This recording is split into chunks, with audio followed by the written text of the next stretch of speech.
السلام علیکم ورحمۃ اللہ وبرکاتہ۔ آج انسان اپنے حالات کو لے کر بڑا پریشان ہے۔ ہر شخص پریشانی سے گزر رہا ہے، مصیبتوں سے گزر رہا ہے، اور اللہ تبارک و تعالیٰ نے انسانوں کے حالات کو، چاہے حالات اچھے ہو یا برے،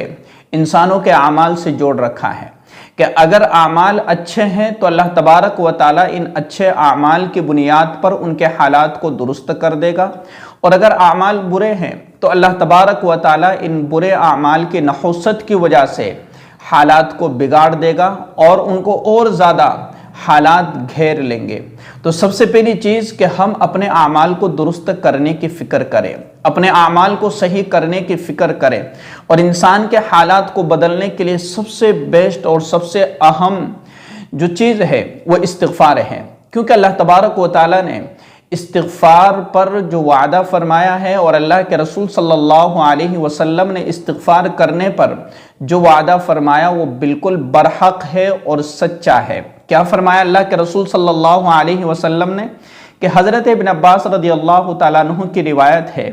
کہ جو شخص استغفار میں لگا رہتا ہے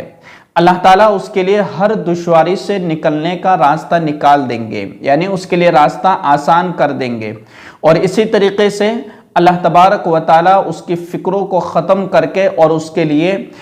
جو ہے آسانی کا راستہ پیدا فرما دیں گے۔ اور کیا فرمایا کہ اللہ تبارک و تعالیٰ اس کو ایسی جگہ سے رزق عطا فرمائیں گے کہ جہاں سے اس کو گمان بھی نہیں ہوگا۔ یہ بات تو اللہ کے رسول صلی اللہ علیہ وسلم نے فرمائی ہے۔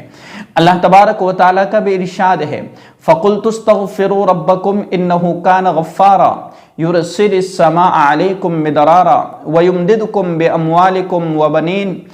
اللہ تبارک و تعالیٰ کا یہ فرمان ہے کہ اگر تم کثرت سے استغفار کرتے رہو گے اور زیادہ سے زیادہ استغفار پڑھو گے تو اللہ تبارک و تعالیٰ کثرت استغفار کی بنیاد پر تمہارے گناہوں کو معاف فرما دے گا۔ اب ہمیں یہاں پر کچھ باتیں اپنے ذہن کے اندر رکھنا ہے۔ سب سے پہلی چیز کہ انسان چاہے کتنا ہی گناہگار ہو، کتنی ہی خطائیں اس سے ہو گئی ہو، چاہے اس نے اپنی زندگی کے اندر کبھی نماز نہ پڑھی ہو، لیکن وہ اپنے حالات کو درست کرنا چاہتا ہے، اس نے اللہ تبارک و تعالیٰ کی کتنی ہی نافرمانیاں کی ہو، کتنا ہی جھوٹ بولا ہو، لیکن اللہ تبارک و تعالیٰ سے کبھی نا امید نہیں ہونا ہے۔ ہمارے گناہ کتنا ہی ہو لیکن اللہ تبارک و تعالیٰ کی رحمت کے سامنے ہمارے گناہوں کی کیا حیثیت ہے، ہمارے گناہوں کی کیا حقیقت ہے۔ اللہ تبارک و تعالیٰ کی رحمت بڑی وسیع ہے، تو ہمیں اللہ کی ذات سے مایوس نہیں ہونا بلکہ امید رکھ کر کے، اور ہمیں استغفار کثرت سے کرنا ہے۔ جب ہم استغفار کریں گے تو اللہ تبارک و تعالی ہمارے گناہوں کو معاف کرے گا، اور ہمارے گناہوں کو معاف کرنے کے بعد اللہ تبارک و تعالی اپنی رحمت خاصہ ہماری طرف متوجہ فرمائے گا اور ہمارے درجات کو بلند کرے گا۔ جو پریشانیاں ہیں اللہ تبارک و تعالی پریشانیوں کو دور کر دے گا، جو حالات بنے ہوئے ہیں اللہ تبارک و تعالی ان حالات کو درست کر دے گا۔ آج انسان جب پریشانیوں کے اندر مبتلا ہوتا ہے یا حالات میں گر جاتا ہے یا مصیبتیں اور پریشانیاں آ جاتی ہیں، اس وقت انسان بڑے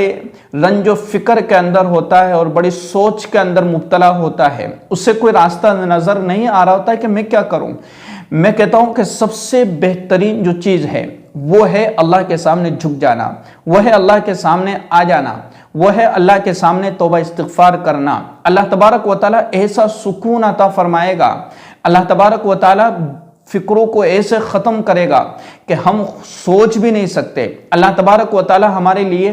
ایسا انتظام فرمائے گا کہ ہمارا گمان بھی نہیں ہوگا کہ اللہ نے یہ انتظام کیسے فرما دیا ہے، اللہ نے یہ انتظام کیسے کر دیا ہے، یہ تو ہمارے پاس تھا ہی نہیں، اللہ نے یہ ہمیں کیسے مل گیا۔ تو یہ کب ہوگا کہ جب ہم ادھر ادھر ٹھوکریں کھانے کے بجائے ہم اللہ کے سامنے آ کر کے جھک جائیں، ہم اللہ کے سامنے آ کر کے توبہ استغفار کرتے رہے، ہم اللہ کے سامنے آ کر کے جو ہے استغفار کی کثرت کریں۔ اللہ تبارک و تعالیٰ نے قرآن کریم کے اندر فرمایا کہ من اعرض عن ذکری فإن له معیشۃ ضنکا، کہ جو شخص ہماری نصیحت سے، ہماری آیتوں سے، ہمارے قرآن سے دور رہے گا، اعراض کرے گا، منہ موڑے گا، تو ہم اس کے لیے رزق کی تنگی کر دیں گے، اور اسی طریقے سے ہم اس کو کل قیامت کے دن اندھا اٹھائیں گے، اور وہ عرض کرے گا، وہ کہے گا بندہ کہ کہ میں تو دنیا کے اندر دیکھنے والا تھا، آج مجھے اندھا کیوں کر دیا گیا؟ تو اللہ تبارک و تعالیٰ فرمائیں گے کہ تم نے ہمیں دنیا کے اندر بھلا دیا تو ہم نے بھی آج تم کو بھلا دیا ہے۔ تو یہ بات ہمیں یاد رکھنا ہے کہ اللہ کے سامنے ہمیں جھکنا ہے، کسی اور کے سامنے ہمیں نہیں جھکنا ہے۔ اسی طریقے سے اللہ تبارک و تعالیٰ کی ذات اقدس پر ہمیں کامل اور مکمل یقین رکھنا ہے۔ قرآن کریم کے اندر آتا ہے وَمَن يَتَوَكَّلْ عَلَى اللَّهِ فَإِنَّ اللَّهَ عَزِيزٌ حَكِيمٌ، کہ جو شخص اللہ تبارک و تعالیٰ کی ذات اقدس پر کامل اور مکمل اور اکمل یقین رکھے گا تو اللہ تبارک و تعالیٰ اس کے ہر کام کے لیے جو ہے اللہ تبارک و تعالیٰ اس کے ہر کام کو آسان کر دے گا۔ اسی طریقے سے اللہ تبارک و تعالیٰ نے فرمایا وَكَفَى بِاللَّهِ وَكِيلًا، اللہ تبارک و تعالیٰ بہترین وکیل، بہترین کارساز، بہترین کام بنانے والا ہے، اللہ کے علاوہ کوئی نہیں ہے۔ تو آج میں آپ کو وہ وظیفہ، وہ عمل کرنا ہے کہ جس سے ہماری پریشانیاں دور ہو جائے، جس سے ہمارے حالات درست ہو جائے، کہ ہمیں روزانہ کی بنیاد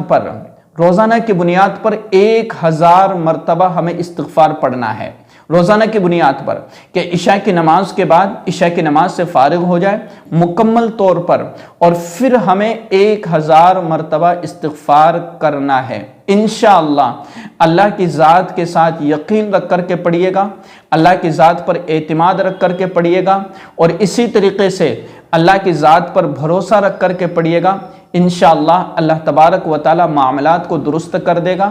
حالات کو سازگار بنا دے گا، پریشانیوں اور مصیبتوں کو ختم کر دے گا۔ دھیان اور توجہ کے ساتھ جو بھی استغفار آپ کو یاد ہے، جو بھی دعا آپ کو استغفار کے آتی ہے، ان کو پڑھیے، انشاءاللہ اللہ تبارک و تعالیٰ پریشانیوں کو دور کر دے گا۔ اس ویڈیو کو زیادہ سے زیادہ شیئر کیجیے گا۔ السلام علیکم ورحمۃ اللہ وبرکاتہ۔